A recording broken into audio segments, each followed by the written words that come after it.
Welcome back to Afternoon Live. If there is one thing that drives parents crazy, it's the endless squabbles between their kids. Here with advice to stop sibling rivalry in its tracks, we welcome back parenting expert Tia Slightham. It's so nice to see you. Nice to see you, Hannah. This is comforting to know that so many families deal with this topic, right? Oh, I think every family. For sure. It's normal to some degree for siblings to bicker and argue, but how we handle it is going to either exponentially increase the amount of rivalry or decrease. So there are certain things that parents might be contributing in certain ways that we can avoid doing, like attaching labels. Can you tell me how that works? Yeah, so we do so many things as parents that we think are helping to motivate or encourage our kids to listen and cooperate, and they're actually backfiring. So, two of the things that parents do without realizing it that's making rivalry worse is attaching labels and encouraging competition. So, when we attach labels, it's things like, she's my slowpoke, or he's the picky one, oh, he's the firecracker. Oh, he's my easy one. He's such a big helper. And we label our kids, and we're trying to sort of give them an identity to some degree. Sometimes it's in light, sometimes it's serious. Unfortunately, when we do that, our kids will live by those labels. So if one child is the slow poke, that must mean the other one is better and faster. And if one is the picky eater, then the other one must be the great eater. So whether we're trying to increase cooperation or decrease cooperation, is actually getting worse when we attach those labels. And then the competition sort of kind of factors into that as well, right? Yeah, well, I mean, how familiar is it? I'm sure to you as well, Hannah, when we say who can get upstairs the fastest, who can get their shoes on, who can get ready first. We ultimately want our kids to get the task done and completed. And we're thinking, hey, this is great. They're going to, create competition. They're going to want to win. They're going to want to motivate and go quickly. Unfortunately, what we do is we create competition between our kids. So whether they get upstairs 2 seconds apart, there's still a winner and a loser. And so in our kids' eyes, the one who got up there 1 second faster is the better one. So we have to remember that competition equals rivalry. So the more competition our kids have, the more rivalry we will have. Okay, so then feeding into the competition aspect even more, we kind of become the referee sometimes, and that's not the most helpful place for us to be.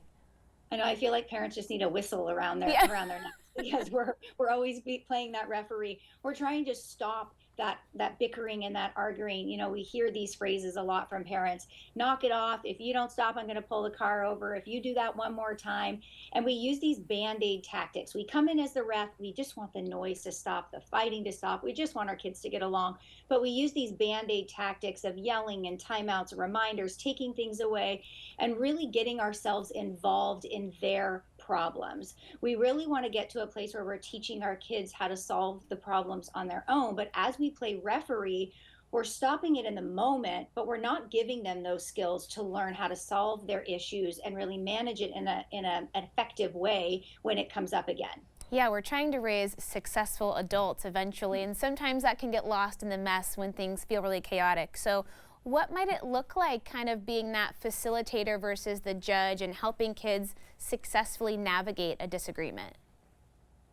Yeah, so I want parents to think about, I'm the facilitator to my kids' argument so I can help them learn to problem solve.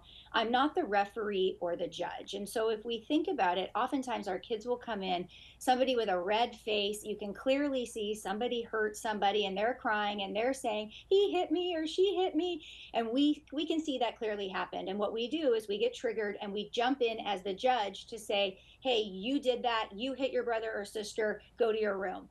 And we didn't see and hear the entire argument. So if you think about a judge in the courtroom and somebody's going to be, on trial, and he hears one side of the story, and then the judge decides he wants to go for a Starbucks or a coffee, and then he comes back and he calls the ruling, that other person, that other side is going to feel so, they didn't get a fair chance to say what their opinion was and what their side was. And we do this as parents constantly.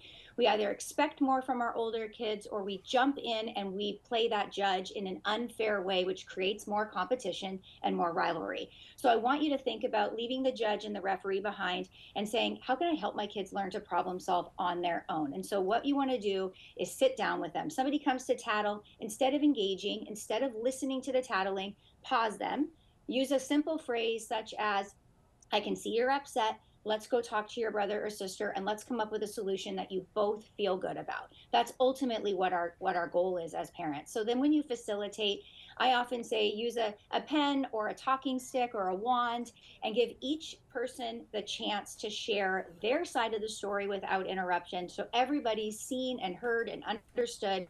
And from there, you help them problem solve. How could we avoid this next time? What is a solution that might work for you and work for your sibling?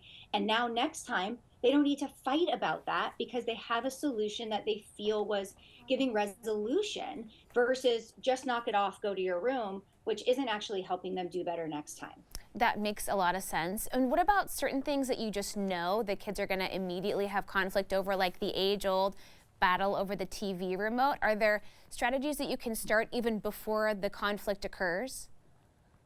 Yeah, so if we think about parenting as proactive versus reactive, we want to set the stage for success. So if you see your kids are starting to argue and it seems like it's like a constant bickering over who's choosing the show or who's using the remote to turn it on or off, that's where we might sit down and create that moment to facilitate. I see you both want to turn to use the remote. What do you think we could do? Do you think it would be fair if you used it, on Mondays and Wednesdays and Fridays and used it Tuesday, Thursday, Saturday? They might say, yeah, or maybe I pick the show on my day. And your kids will start to feel really empowered as they get to help come up with these solutions. And when our kids are really involved in the process, they're more invested in wanting to follow through with that.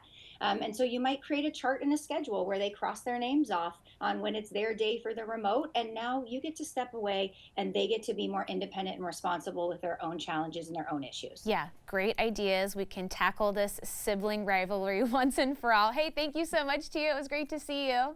Great to see you too. To say goodbye to your whistle. Okay, it sounds really good, actually. Okay, Okay. we'll have more information on our website at katu.com. We'll be right back with more Afternoon Live right after this.